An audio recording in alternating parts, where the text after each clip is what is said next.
Hello everyone, स्वागत है आप सभी का हमारे यूट्यूब चैनल में। जैसे कि दोस्तों आज की इस क्लास में हम लोग पढ़ने वाले हैं बिहार पुलिस फायरमैन के लिए जो है मैथ से जितना भी प्रश्न आपका प्रीवियस में पूछा हुआ था इसको तो सबसे पहले मैंने यहाँ पर जो है आपको पूरा कवर कर दिया था। इसके अलावा अगर हम बात करें तो प्रैक्टिस सेट पर जो भी आपका प्रश्न बनता इसको साथ में आपका जो प्रीवियस ईयर में कुछ कुछ जो प्रश्न छूटा था इसको आज के इस वीडियो में हम लोग कलेक्ट किया, ठीक है। और नेक्स्ट वीडियो में आपको जितना भी आपका क्लास अब चलेगा इसमें आपको सभी प्रकार के प्रश्न जो है आपको मिलते रहेंगे, ठीक है। और साथ में जितना भी प्रीवियस ईयर में पूछा हुआ था आपका होम गार्ड हो, चाहे वो आपका बिहार फॉरेस्ट गार्ड हो या बिहार फॉरेस्टर हो और या आपका जो है बिहार पुलिस कांस्टेबल हो, इसके लिए मैंने बिहार फायरमैन के लिए आपका इन सभी प्रश्नों को कवर किया। चूंकि सभी का सिलेबस आपस में समान, इसलिए आपको पूरा जितना भी प्रीवियस ईयर में पूछा था इन सभी को आपको यहाँ पर कवर कर लेना। और साथ में कुछ लोग पूछ रहे थे कि बिहार पुलिस फायरमैन का जो एग्जाम ये कब तक कंडक्ट करवाया जाएगा, तो इसके लिए मैंने वीडियो बना करके आपको प्रोवाइड भी किया था कि ये जो इसका एग्जाम जो ये आपका दिसंबर में जो है ये आपका दिसंबर लास्ट तक इसका जो शेड्यूल आपका जारी कर दिया जाएगा और दिसंबर में लगभग इसका चांसेस है कि एग्जाम आपका ले लिया जाएगा। जैसा कि बिहार पुलिस अगर बात करें कि कांस्टेबल जो कि आपका ड्राइवर, इसके लिए यहाँ पर फिजिकल भी आपका दे दिया गया है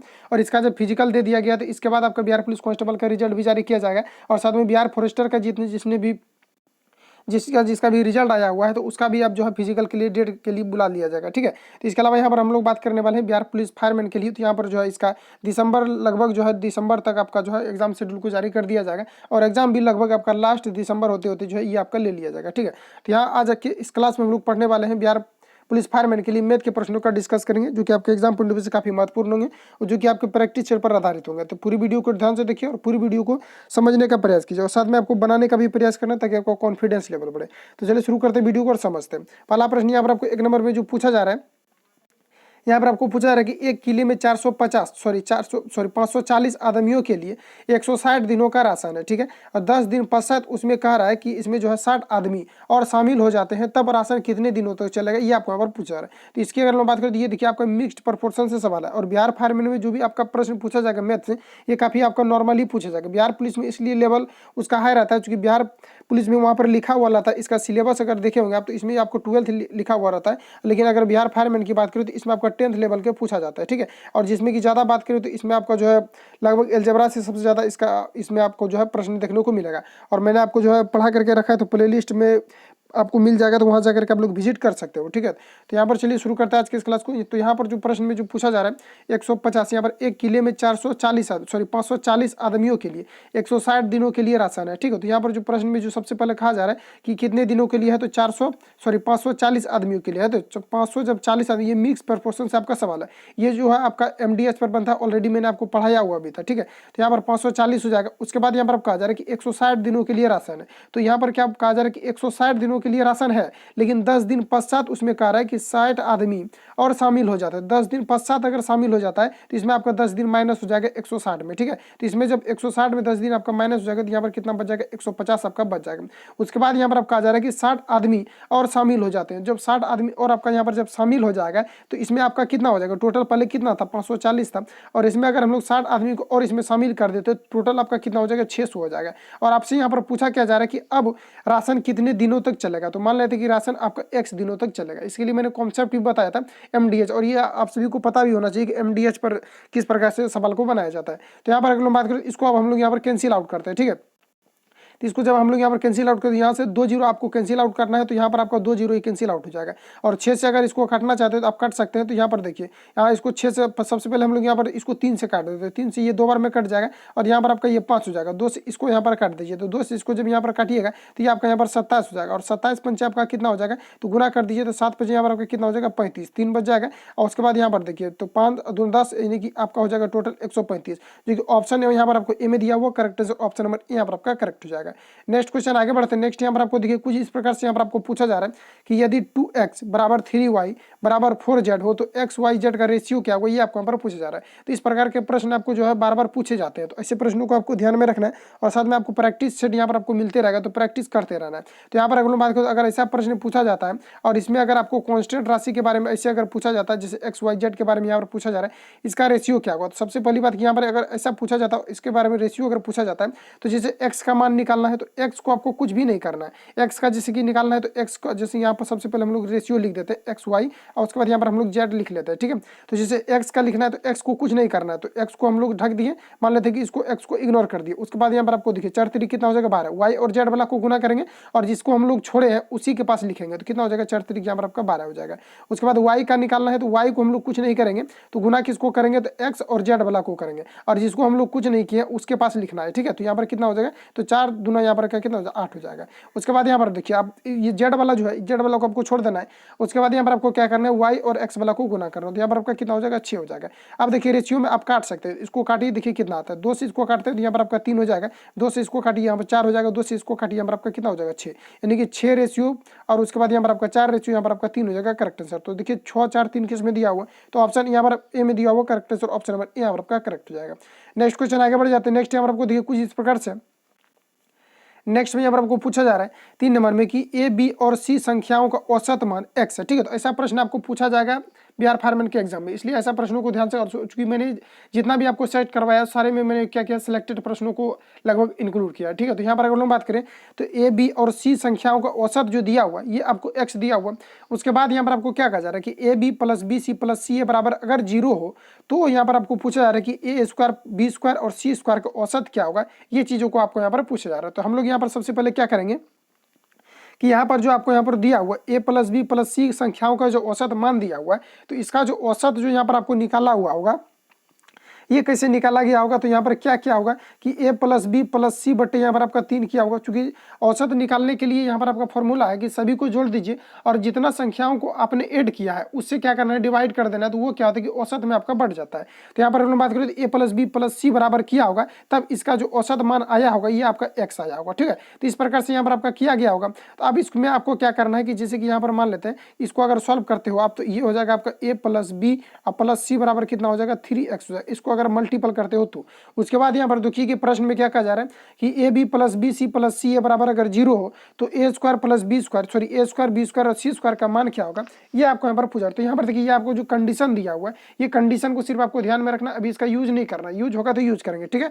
तो यहाँ पर अगर हम बात करें तो यहाँ पर देखिए आपका क्या हो जाएगा, तो यहाँ पर आपका हो जाएगा ए स्क्वायर बी स्क्वायर और सी स्क्वायर का यहाँ पर औसत निकालना है। तो औसत कैसे निकालेंगे, तो यहाँ पर आपका हो जाएगा ए स्क्वायर प्लस यहाँ पर आपका बी स्क्वायर हो जाएगा, उसके बाद यहाँ पर आपका सी स्क्वायर हो जाएगा। अब एवरेज निकालने के लिए सभी को हम क्या करते हैं जोड़ देता है, जोड़ने के बाद जितना भी डिजिट को हमने ऐड किया है उससे यहाँ पर आपको डिवाइड कर देना, तो 3 से डिवाइड हो जाएगा। और डिवाइड जिसे हम कर देंगे तो इसमें देखिए इस पर एक आपका फॉर्मूला बनता है A square plus B square plus C square पर एक आपका फॉर्मूला बनता है। तो कौन सा फॉर्मूला बनता है, तो इसके लिए आपका एक फॉर्मूला होता है ए प्लस बी और यहाँ पर आपका हो जाएगा प्लस सी, इसका आपका यहाँ पर हो जाएगा होल स्क्वायर और यहाँ पर आपका 2 हो जाएगा, माइनस हो जाएगा, माइनस के बाद आपका 2 लग जाता है। उसके बाद यहाँ पर आपका हो जाएगा A plus B sorry A B हो जाएगा, उसके बाद यहाँ पर आपका हो जाएगा बी सी हो जाएगा, यहाँ पर बी सी हो जाएगा, उसके बाद यहाँ पर आपका सी ए हो जाएगा, ठीक है। तो ये आपका यहाँ पर फॉर्मूला होता है। अब बट्टे यहाँ पर आपको 3 से डिवाइड कर देना, ठीक है, क्योंकि यहाँ पर आपका 3 जो यहाँ पर जो फॉर्मूला से ही आपका ऐड हुआ है। तो यहाँ पर ए प्लस बी प्लस सी की बात करें तो ए प्लस बी प्लस सी का यहाँ पर मान कितना आया हुआ है, तो यहाँ पर आप देख सकते हैं कि 3x यहाँ पर मैंने निकाला हुआ है, ठीक है।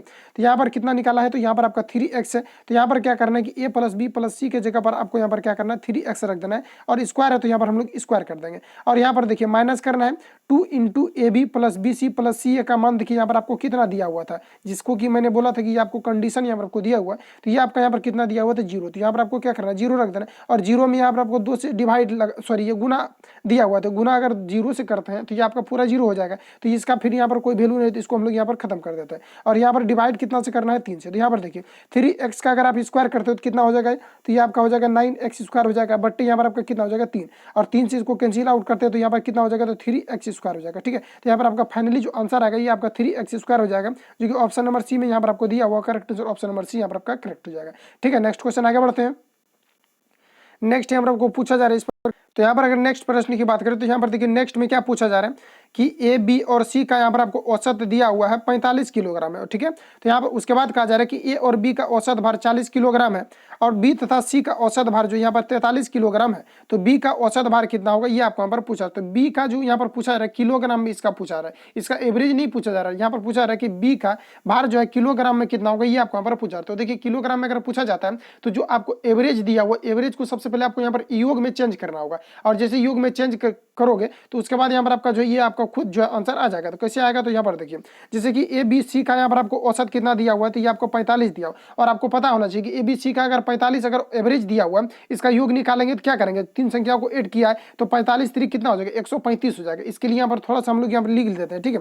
तो जैसे कि ए प्लस बी प्लस सी का जो एवरेज निकाला है, तो यहाँ पर ए प्लस बी प्लस सी किया होगा और ऐड करके 3 से डिवाइड किया, कुछ 3 संख्याओं को ऐड किया, इसका जो औसत आया हुआ कितना आया हुआ 45। तो यहाँ पर अगर ए प्लस बी प्लस सी का योग निकालेंगे तो 45 3 कितना हो जाएगा, 135 हो जाएगा। तो यहाँ पर अब हम यहाँ पर क्या करेंगे, डायरेक्ट लिखेंगे, ठीक है।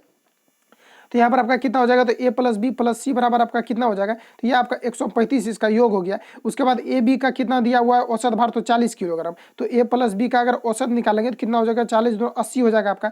उसके बाद यहाँ पर आपका देखिए थे बी और सी का कितना दिया हुआ है, तो बी और सी का जो एवरेज दिया हुआ है कितना दिया हुआ है, 43, और 43 को अगर योग में चेंज करेंगे तो 43 दूना आपका कितना हो जाएगा, 86 हो जाएगा। तो इस प्रकार से यहाँ पर आपका निकल गया। लेकिन यहाँ पर जो प्रश्न में पूछा जा रहा है आपको कि बी का कितना भार है, ये आपको यहाँ पर पूछा, तो बी का आप कैसे निकालोगे, तो यहाँ पर ए बी सी तीनों का यहाँ पर आपको ऊपर में दिया हुआ है, ठीक है। तो ऊपर में जब ए बी सी तीनों का दिया हुआ और यहाँ पर बी सी का दिया हुआ है, तो ए बी सी में अगर यहाँ पर बी सी को घटा देते हो तो यहाँ पर आपको ए का निकल जाएगा। तो ए का चलिए इसमें हम माइनस कर देते हैं, तो 135 में अगर 80 को माइनस करते हैं तो ये आपका कितना निकल करके आ जाएगा, तो यहाँ पर आपको देखिए 8 और 5 कितना हो जाएगा आपका 13, यानी कि 55 आ जाएगा। तो 55 किसका आया है, तो ये आपका ए का आया, लेकिन निकालना किसका है, तो बी का निकालना है, ठीक है। तो ये सॉरी यहाँ पर देखिए ये ए बी का दिया हुआ है, ठीक है। तो ए बी का ये आपका है और यहाँ पर निकला किसका, तो ये आपका सी का निकल करके आया है, ठीक है। अब हमको किसका निकालना है, तो यहाँ पर निकालना जो है हमको ये आपका निकालना है बी को हमें निकालना है, ठीक है। तो बी का कैसे निकालेंगे, तो यहाँ पर सी के मान को पुट कर देते हैं। तो यहाँ पर जैसे सी के मान को पुट करेंगे, यहाँ पर 55 बराबर कितना हो जाएगा आपका 86 हो जाएगा, और 86 में जब 55 को हम लोग घटाते हैं तो ये आपका कितना हो जाएगा 31 हो जाएगा। तो 31 देखिए ऑप्शन नंबर सी में यहाँ पर आपको दिया हुआ correct answer option number C यहाँ पर आपका करेक्ट हो जाएगा। नेक्स्ट क्वेश्चन आगे बढ़ जाते हैं। नेक्स्ट टाइम को पूछा जा रहा है 5 नंबर में, 5 नंबर यहाँ पर पूछा जा रहा है कि 1755 रुपए में किताबों का एक सेट बेचकर विक्रेता को 12% की हानि हुई, अगर 6% अर्जित करने के लिए उसका विक्रय मूल्य क्या होना चाहिए, आपको यहाँ पर पूछा। तो यहाँ पर देखिए जो फ्रेंड सवाल यहाँ पर जो पूछा जा रहा है कि मान लेते कि किसी भी वस्तु को अगर 1755 रुपये में, यानी किसी भी किताब का एक सेट है जिसको कि 1755 रुपये में अगर बेचा जाता है तो 22% का हानि हो जाता है, और 22% का जब हानि हो जाता है तो हमको क्या करना है, अब 6% लाभ कमाना है। तो 6% लाभ कमाने के लिए वस्तु को कितना में जो है सेल करना होगा, ये चीज़ों के बारे में पूछा जा रहा है। तो यहाँ पर अगर हम बात करें तो यहाँ पर देखिए आपको सॉल्व कैसे करना है। तो मान लेते कि किसी भी वस्तु को 1755 रुपये में बेचा जा रहा है, तो 1700 यहाँ पर आपका 55 हो जाएगा, और 1755 में अगर बेचा जाता है तो 22% का हानि हो रहा है। तो अगर 22% का हानि हो रहा है तो किसी वस्तु का अगर आपने 100 रुपये में परचेज किया है, अगर 80 रुपये में उसको सेल कर रहे हो आप, तो यहाँ पर क्या है कि 20% का आपको हानि होगा, क्योंकि 100 में आपने खरीदा और 80 रुपये में सेल कर रहा है, तो यहाँ पर क्या होगा कि 20% का आपका लॉस हो जाएगा। तो इसी प्रकार से यहाँ पर बात करें तो 1755 रुपये में किसी भी वस्तु को अगर सेल किया जाता है, अगर 22% की हानि हो रहा है, तो इसका मतलब वस्तु को हम लोग कितना परसेंटेज के अकॉर्डिंग अगर बात करें तो ये 78 रुपये में आपने सेल कर रहा है। और यहाँ पर हमको क्या मान लेते हैं कि क्रय मूल्य अगर 100 में अगर खरीदे होंगे, तो अगर हम बेच रहे हैं कितना में, तो 1700 अगर 55 में बेच रहे हैं और 22% का हानि हो रहा है, इसका मतलब 78 रुपये में हम वस्तु को बेच रहे हैं। तो मान लेते हैं कि क्रय मूल्य इसका 100 रहा होगा, चूंकि 100% मान करके ही निकालना पड़ता है। तो यहाँ पर इसको अगर सॉल्व करेंगे तो इसको जैसे कि आप सॉल्व करोगे तो इसका जो यहाँ पर फाइनली आपका आंसर आएगा ये कितना आ जाएगा, तो ये आपका 2250 आ जाएगा। 2250 जो आएगा ये आपका क्या है, तो ये आपका कॉस्ट प्राइस है, इतना मान लेते हैं कि आपने वस्तु को खरीदा था। अब इस पर क्या करना है आपको कि 6% का लाभ लेना है। तो जैसे कि 6% का इस पर हमको क्या करना है कि लाभ लेना है, और ये क्या है, तो मेरा CP है, कॉस्ट प्राइस है। तो कॉस्ट प्राइस का तुलना कॉस्ट प्राइस से करेंगे और जो निकालना है उसको गुना करेंगे, ये रेशियो का रूल है। तो मान लेते कि किसी भी वस्तु को कितना में माने थे हम कि 100 रुपये में हमें खरीदे, तो 100 रुपये यहाँ पर आपको तुलना कर देंगे, और निकालना क्या है, अगर 100 यानी कि 6% का हमको यहाँ पर क्या करना है, लाभ कमाना है। तो 6% का लाभ कमाने के लिए 106 रुपये में बेचना पड़ेगा, क्योंकि 100 में खरीदे और हमको 6% का लाभ चाहिए, तो 106 में बेचेंगे तो 100 मेरा क्रय मूल्य है, 6 रुपया मेरा लाभ हो जाएगा। तो इस प्रकार से इसको अगर आप कैंसिल आउट करते हैं तो इसका जो फाइनली आपका आंसर आएगा ये आपका 2385 आ जाएगा। इसको आप जो खुद से कैलकुलेशन कर लेंगे तो आपका कैलकुलेशन भी स्ट्रॉन्ग होते चला जाएगा। तो यहाँ पर करेक्ट आंसर ऑप्शन नंबर यहाँ पर आपका बी जो यहाँ पर आपका करेक्ट हो जाएगा। नेक्स्ट क्वेश्चन आगे बढ़ जाते हैं। नेक्स्ट हम लोग को देखिए पूछा जा रहा है, नेक्स्ट में हम लोग को पूछा जा रहा है कि k का वह मान क्या होगा जिसके लिए समीकरण 16x माइनस 12y प्लस 9 बराबर 0, और यहाँ पर आपको पूछा जा रहा है कि 12x प्लस KY माइनस 11 का कोई हल नहीं होगा। ये चीज़ों के बारे में आप लोग पूछा जा रहा है। तो ऐसा अगर प्रश्न पूछा जाता है तो यहाँ पर आपको करना क्या चाहिए, तो देखिए अगर मान लेते हैं कि किसी भी समीकरण का अगर उसका हल किसी प्रकार का हल नहीं है तो इसके लिए कंडीशन होता है, जो कि आपने 10th में भी इसको पढ़ा होगा और ये आपका प्रीवियस ईयर में पूछा हुआ प्रश्न, ठीक है। तो यहाँ पर अगर हम बात करें तो यहाँ पर देखिए A1 यहाँ पर आपका A2 हो जाता है और बराबर आपका B1 यहाँ पर आपका B2 हो जाएगा और बराबर यहाँ पर जो है इक्वल टू नोट C1/C2 हो जाता है। तो ये आपका कंडीशन है, किसी भी समीकरण का अगर दो समीकरण दिया हुआ है अगर उसका हल नहीं है तो ये आपका कंडीशन को फॉलो करेगा, ठीक है। तो ये आपका आपस में क्या होगा, बराबर नहीं होगा, ये आपका कंडीशन है, ठीक है। तो यहाँ पर अगर हम बात करें तो अब चलिए हम सीधा क्वेश्चन को सॉल्व करते हैं। तो यहाँ पर आपको करना क्या है, तो यहाँ पर देखिए आपका ये A1 हो जाएगा 16x, तो यहाँ पर आपका क्या हो जाएगा 16x हो जाएगा। अब बट्टे में यहाँ पर आपका A2 कितना हो जाएगा, तो 12x, तो जब चलिए यहाँ पर 12x लिख देते हैं। उसके बाद यहाँ पर आपको बराबर करना, बराबर करने के बाद यहाँ पर आपका 12y हो जाएगा। उसके बाद यहाँ पर आपका क्या हो जाएगा, KY हो जाएगा। तो चलिए यहाँ पर KY लिख देते, उसके बाद नोट यहाँ पर आपका इक्वल टू यह हो जाएगा आपका 9/-11 हो जाएगा, ठीक है। तो यहाँ पर आपको क्या करना है, इसके आपको बराबर जो ये जो है ना एक दूसरे के बराबर नहीं है, तो बराबर नहीं है तो इसको आप सॉल्व नहीं कर सकते इक्वल करके, क्योंकि यहाँ पर क्या दिया गया है, बराबर नहीं है।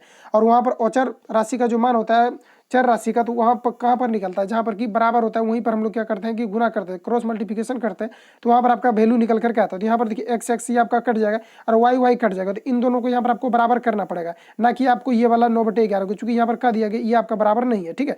और अद्वितीय का सॉरी ये जो है ना कोई हल नहीं का, ये आपका कंडीशन है और कंडीशन को आपको जो है ये दिमाग में रखना है। तो यहाँ पर अगर हम बात करें अब यहाँ पर आपको इसको जो है सॉल्व करना है, तो सॉल्व कैसे करेंगे, तो यहाँ पर देखिए ये आपको यहाँ पर काट देना है। तो यहाँ पर चलिए हम लोग काट देते हैं इसको, सबसे पहले 4 से काटेंगे तो 4 चौक 16 हो जाएगा और 4 तिरिक यहाँ पर आपका 12 हो जाएगा, ठीक है। उसके बाद यहाँ पर इसको मल्टीपल करते हैं, ठीक है। तो यहाँ पर देखिए 4 से इसको एक बार काटते हैं तो 4 तिरिक यहाँ पर आपका 12 हो जाएगा और y बराबर जो फाइनली आंसर आएगा ये आपका 9 आ जाएगा। Correct answer option number D यहाँ पर आपका करेक्ट हो जाएगा। नेक्स्ट क्वेश्चन आगे बढ़ जाते हैं। नेक्स्ट हम लोग को पूछा जा रहा है, नेक्स्ट यहाँ पर आपको देखिए पूछा जा रहा है कि एक कंप्यूटर का वर्तमान मूल्य है जो 32,450 है, ठीक है। तो वर्तमान मूल्य कितना है, तो 32,450 है, जो पिछले वर्ष के मूल्य से 12% कम है, ठीक है। तो पिछला वर्ष जितना भी इसका मूल्य था, मान लेते कि पिछला वर्ष जो परसेंटेज के बारे में जैसे यहाँ पर चर्चा किया जाए तो आपको वहाँ पर 100 जो है मान करके चलना है। तो मान लेते कि पिछला बार अगर इसका मूल्य 100 रुपया रहा होगा तो अभी कितना हो, 12% का मूल्य जो है ये पिछले वर्ष से अभी कम है, तो इसका मतलब यहाँ पर कितना हो जाएगा आपका 88 हो जाएगा। तो पिछले वर्ष कंप्यूटर का मूल्य क्या था ये आपको यहाँ पर पूछा जा रहा है। तो देखिए ऐसे प्रश्न को हम लोग कैसे सॉल्व करेंगे, तो यहाँ पर अगर बात करें कंप्यूटर का जो वर्तमान मूल्य ये कितना है, तो ये आपका है 32,450 रुपया इसका टोटल मूल्य है, ठीक है। और पिछला यहाँ वर्तमान में इतना है, ठीक है। और हम लोग बात करें तो पिछले वर्ष की तुलना में वर्तमान में इतना है, लेकिन पिछले वर्ष की तुलना में 12% कम है। तो 12% कम है, अगर पिछला वर्ष 100 रहा होगा तो इस बार कितना रहेगा, तो इस बार आपका 88 रहेगा। तो यहाँ पर देखिए जो निश्चित राशि दिया हुआ रहता है, निश्चित राशि के रूप में हम लोग यहाँ पर क्या करेंगे, तुलना कर देंगे, जो भी निकालना रहेगा उसको हम लोग गुना कर देते हैं। तो मान लेते हैं कि इसका जो पूछा जा रहा है कि कंप्यूटर का मूल्य क्या था, तो वर्तमान में नहीं, इसका पिछले वर्ष मूल्य पूछा। तो पिछला वर्ष अगर 100 रहा होगा तो यहाँ पर देखिए 12% इस बार कम है, तो 12% जब कम है तो इसका मतलब 88 है। और वर्तमान में यहाँ पर देखिए कितना दिया हुआ, तो ये 32,450 दिया हुआ, और पिछला वर्ष कितना माने थे हम लोग, तो 100। तो यहाँ पर 100 से गुना कर देना, बस निकल जाएगा आपका। तो इसको अगर आप लोग सॉल्व करते हो तो इसका जो आंसर आपका आएगा, जैसे कि आप इसको कैंसिल आउट करोगे, कैलकुलेशन करोगे, तो इसका जो आंसर आएगा, इसका फाइनली आपका जो आंसर आएगा ये 36,875 आ जाएगा, ठीक है। तो इसको आप लोग खुद से कैलकुलेशन कर लेंगे। तो 36,875 की बात करें तो यहाँ पर आपको ऑप्शन नंबर डी में यहाँ पर आपको दिया हुआ correct answer option number D यहाँ पर आपका करेक्ट हो जाएगा।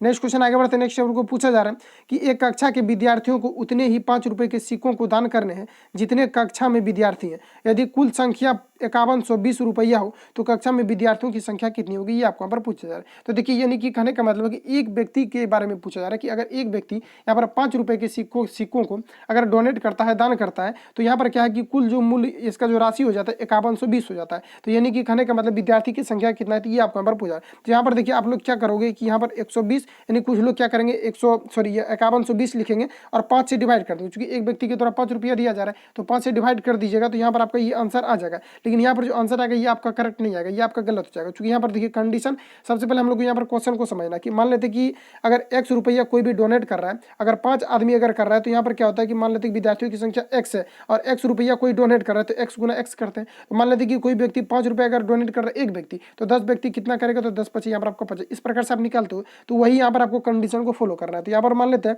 कि कक्षा में जो कुल विद्यार्थियों की संख्या ये कितना है, तो x है, और मान लेते हैं कि x विद्यार्थी और प्रत्येक के द्वारा अगर x रुपया अगर डोनेट किया जाता है तो x गुना x करके निकालोगे। और यही यहाँ पर क्या किया हुआ है कि इसी प्रकार से यहाँ पर किया हुआ है कि यानी 5 रुपए के सिक्कों को प्रत्येक स्टूडेंट के द्वारा डोनेट किया जाता है, लेकिन टोटल जो यहाँ पर आपका राशि है कितना है, तो 5120 रुपया है। तो यहाँ पर आपका टोटल जो है ये कितना 5120 रुपया है, लेकिन ये प्रत्येक स्टूडेंट के द्वारा 5 रुपया किया गया है। तो 5 से डिवाइड कर देंगे, और 5 से जब डिवाइड कर देंगे तो यहाँ पर आपका 5 से जब डिवाइड करेंगे तो ये आपका कितना आ जाएगा, तो यहाँ पर देखिए 5 से जब डिवाइड करते हैं ये देखिए आपका कितना आ जाएगा, तो यहाँ पर 5 से एक बार में लग जाएगा, उसके बाद 2 बार में लग जाएगा, उसके बाद यहाँ देखिए तो 2 डबल अंक जब उतारेंगे तो यहाँ पर 0 हो जाएगा, और उसके बाद देखिए 5 एकम 5 हो जाएगा एक, और उसके बाद 2 बार में इसको काटेंगे तो 5 यहाँ पर 10 हो जाएगा, 2 बचेगा 5 चौक 20 यानी कि 10 25 हो जाएगा, यानी कि यहाँ पर देखिए एक्स स्क्वायर हो जाएगा। तो अब एक्स स्क्वायर बराबर यहाँ पर क्या हो जाएगा, तो यहाँ पर आपका 10 और यहाँ पर आपका 25 हो जाएगा। फाइनली स्क्वायर को जैसे यहाँ पर आप कैंसिल आउट करोगे, खत्म करोगे, तो इस साइड आपका यहाँ पर स्क्वायर चढ़ जाएगा, सॉरी रूट चढ़ जाएगा, क्योंकि स्क्वायर को जब खत्म करते हैं तो उस पार क्या होता है कि आपका रूट चढ़ जाता है।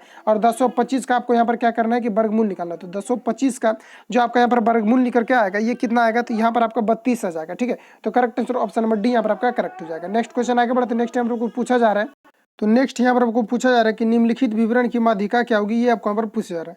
तो देखिए माध्यिका और साथ में बहुलक और रेंज ये 3 चीज़ों के बारे में बराबर पूछा जाता है। तो इसके बारे में मैंने आपको बता दिया, किसी प्रकार का आपको फॉर्मूला जो है याद नहीं रखना। जैसे कि माध्यिका पूछा जाता है तो माध्यिका में क्या करना है कि आपको संख्या को आरोही क्रम में सजाना है। आरोही क्रम में कहने का मतलब है कि बढ़ते क्रम में लिख देना है। उसके बाद आपको क्या करना है कि जो बीच में आपका संख्या बचेगा दोनों तरफ से आपको क्या करना है कि बराबर बराबर आपको छांट देना है, और जो आपका बीच में बचेगा वही आपका यहाँ पर माध्यिका हो जाता है। अगर मान लेते कि 2 संख्या बच जाता है तो 2 संख्या जब बच जाएगा तो दोनों को ऐड करके आपको 2 से डिवाइड कर देना है, बस आपका निकल जाएगा माध्यिका। अगर बहुलक पूछेगा तो बहुलक में क्या है कि बहुलक का मतलब सीधा समझिए जो बहुत बार आया हुआ हो। ठीक है, तो इसमें अगर मान लेते हैं कि इसका अगर बहुलक पूछा जाता है तो इसमें आपका जिस भी संख्या को बार बार रिपीट किया, बहुत बार जिसको रिपीट किया गया रहेगा वही आपका बहुलक हो जाएगा। और रेंज पूछेगा तो रेंज में क्या होता है कि सबसे जो बड़ी संख्या दिया रहेगा और जो सबसे छोटी संख्या दिया रहेगा, तो बड़ी संख्या में क्या करना है छोटी संख्या को घटा देना है, तो वहां पर क्या होता है आपका रेंज निकल जाता है। तो इस प्रकार से आप डायरेक्टली निकाल सकते हो बिना किसी फॉर्मूला के। जैसे कि यहाँ पर हम अभी निकालने वाले हैं, इसका पूछा जा रहा है कि माध्यिका क्या हुआ। तो देखिए माध्यिका और माध्य पूछेगा तो सभी को जोड़ देना है, और जितना यानी कि माध्य जिसे पूछेगा तो सभी को ऐड करना। ऐड करने के बाद आपको क्या करना है कि डिवाइड कर देना, जितना भी आपने डिजिट को ऐड किया उसे डिवाइड कर देने के बाद आपका क्या होता है कि माध्य निकल जाता है। तो यहाँ पर हमको निकालना क्या, तो माध्यिका। तो माध्यिका निकालने के लिए सबसे पहले हम लोग यहाँ पर क्या करेंगे, इसको सबसे पहले हम लोग बढ़ते क्रम में अरेंज करते हैं। तो इसको देखिए बढ़ते क्रम में जैसे हम लोग अरेंज करेंगे तो सबसे छोटी संख्या की बात कर दिया हम आपका देखिए 12 है, और 12 देखिए क्या जगह लिखा हुआ है, तो 12 यहाँ पर देखिए एक जगह हो गया। उसके बाद यहाँ पर आप देख सकते हैं कि 2 जगह यहाँ पर आपको 12 लिखा हुआ है। तो यहाँ पर क्या करेंगे हम लोग 12 लिख देते हैं, फिर यहाँ पर आपको 12 हो जाएगा। ठीक है, इसके अलावा अगर हम बात करेंगे तो देखिए अब इसके बाद आपका क्या आता है, इसके बाद अगर हम बात करें तो यहाँ पर आपका 21 हो जाएगा। तो 21 देखिए यहाँ पर आपका एक जगह है, उसके बाद 21 देखिए कहाँ पर आपका लिखा हुआ है, तो 21 सिर्फ आपका एक ही जगह लिखा हुआ है, तो यहाँ पर आपका 21 हो जाएगा। ठीक है, तो चलिए यहाँ पर हम लोग 21 लिख देते हैं। 21 के बाद यहाँ पर आपको देखिए फिर क्या दिया हुआ है, तो 21 के बाद बात करें तो यहाँ पर आपका 23 हो जाएगा। और 23 देखिए यहाँ पर आपका कहाँ का दिया हुआ, तो यहाँ पर देखिए 1 हो गया और 2 जगह हो गया 23 आपका। तो यहाँ पर देखिए फाइनली यहाँ पर आपको 2 जगह 23 आपका यहाँ पर लिखा हुआ है। ठीक है, तो यहाँ पर आपका देखिए एक जगह हो गया और यहाँ पर आपका 2 जगह 23 लिखा हुआ यहाँ पर आपका है। तो यहाँ पर चलिए हम लोग 2 जगह यहाँ पर आपका 23 को जो है लिख देता है। ठीक है, तो यहाँ पर आपको 2 जगह 23 हो जाएगा। उसके बाद तो 23 यहाँ पर आपका कहीं पर भी आपका सॉरी यहाँ पर देखिए 3 जगह यहाँ पर आपका 23 लिखा हुआ है। ठीक है, तो यहाँ पर भी आपका 23 हो जाएगा। उसके बाद यहाँ पर आपको क्या करना है, इसके बाद वाला को ढूंढना है। तो इसके बाद वाला की बात करें तो यहाँ पर आपका देखिए 23 के बाद यहाँ पर आपका क्या हो सकता है, तो 23 के बाद यहाँ पर आपका 53 हो जाएगा। तो यहाँ पर एक जगह हो जाएगा और 2 जगह यहाँ पर आपको 53 यहाँ पर आपको लिखा हुआ है। तो 2 जगह हम लोग बात करें तो यहाँ पर आपको 2 जगह यहाँ पर आपको क्या करना है कि 53 को यहाँ पर आपको लिख देना है। 2 जगह 53 हो गया। उसके बाद यहाँ पर आपको देखिए उसके बाद आपका क्या हो सकता है, तो 53 के बाद बात करें तो यहाँ पर आपका 56 हो जाएगा। तो 56 देखिए कितने जगह, तो एक जगह यहाँ पर हो गया आपका 56, उसके बाद आपका कहीं पर भी 56 नहीं है, तो यहाँ पर आपका 56 हो जाएगा। और 56 के बाद अगर हम बात करें तो देखिए कौन हो सकता है आपका, तो 56 के बाद आपका 64 हो जाएगा। तो 64 देखिए कहाँ पर लिखा हुआ, तो यहाँ पर आपको एक जगह सिर्फ आपको यहाँ पर 64 लिखा हुआ है, तो यहाँ पर आपका 64 हो जाएगा। और 64 के बाद अगर हम बात करें तो कौन सा हो सकता है, 64 के बाद आपका 86 हो जाएगा। और 86 कितने जगह है, तो 86 सिर्फ आपका एक जगह है, तो एक जगह यहाँ पर आपको हो गया। उसके बाद अगर हम बात करें तो 86 के बाद आपका कौन सा हो सकता है, 86 के बाद 87 होगा। तो यहाँ पर देखिए एक जगह 87 है और 87 यहाँ पर आपको 2 जगह और 3 जगह, तो 3 जगह आपका क्या है 87, तो यहाँ पर आपका 87 हो जाएगा और यहाँ पर भी आपका 87 हो जाएगा और एक जगह और आपको यहाँ पर 87 लिखना है। 87 के बाद देखिए और आपका क्या है, तो 87 के बाद जो आपका सिर्फ यहाँ पर बच रहा है ये आपका कौन सा बच रहा है, तो यहाँ पर आपका 98 बच रहा है, तो यहाँ पर आपका 98 हो जाएगा। अब टोटल डिजिट को यहाँ पर आपको काउंट करना है। टोटल डिजिट को हम लोग अगर काउंट करेंगे तो यहाँ पर आपको देखिए कितना है, तो यहाँ पर देखिए 1 2 3 4 5 6 7 8 9 10 11 12 13 14 15 टोटल डिजिट जो आपका ये कितना है, तो यहाँ पर आपका 15 डिजिट है। ठीक है, तो 15 डिजिट आपका टोटल डिजिट है। तो दोनों तरफ सबको क्या करना है 7 7 को छांटना, तो बीच में आपका बच जाएगा 1। तो यहाँ पर 7 7 अगर छांटते हो तो यहाँ पर देखिए 1 2 3 4 5 6 7, तो यहाँ तक आपका यहाँ पर जो छटा गया। अब पीछे से 7 को छाटना, तो 1 2 3 4 5 6 7, तो यहाँ पर देखिए यहाँ तक हम लोगों ने छाट दिया। तो बीच में जो आपका बच रहा है कितना बच रहा है, तो 53 जो है ये आपका यहाँ पर बीच में बच रहा है। तो जो आपका बीच में जो बचेगा वही आपका यहाँ पर माध्यिका हो जाता है फाइनली। तो करेक्ट आंसर की बात करें तो ऑप्शन नंबर सी यहाँ पर आपका करेक्ट हो जाएगा।